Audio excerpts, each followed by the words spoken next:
Good afternoon and welcome, should I say good morning and good evening, buongiorno.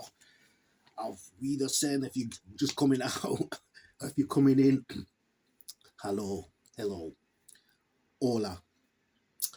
To all the people out there who've been enjoying the show and the series, we're going to continue with where we started off with more information, and we're working with the Apex Warriors, and we'll be working with the Symbiotic crew. It's all good. It's what we like to do here on the Diamond Beats channel. And now we're starting into the 90s, and this series is about technology, and it's going to be about fat of the land.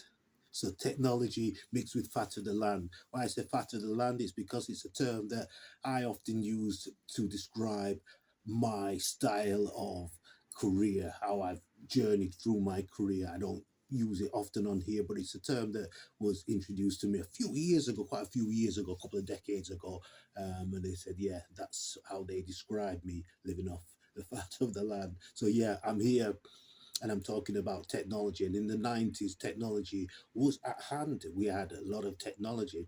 We already had Walkmans, we had CDs, but they weren't widespread. We had mobile phones and the sound systems, although these things came later on during my career during the 80s. We saw few mobile phones. We didn't see that many, but we saw one or two, and they were really big at the time. But sound systems, they communicated using speakers, using amplifiers, and in particular, the first sound, or one of the first sounds I worked with, was Trojan Sound. And I remember they had massive amps, H&H, MOSFET, and some of them valve amps. Some people might not be aware of what valve amps are. Valve amps are the ones that you see with the tubes on them, the big, like, bulb looking items on the back of them. They look quite dangerous to touch, but obviously you wouldn't touch them with your hands because they can get warm. And you would definitely keep water away from them. And I remember Trojan, we had a big, massive valve amp that didn't have any um, casing on it. I'd call it. There was no casing on it at all, but it would be a very powerful amp, often blowing out 3,000, 2,000, maybe 1,000 watts, these amps. And then we got smaller amps, H&H ones with MOSFET. A lot of people might wonder what has MOSFET got to do with amplifiers. Well, it's one of the components that they use to replace valves.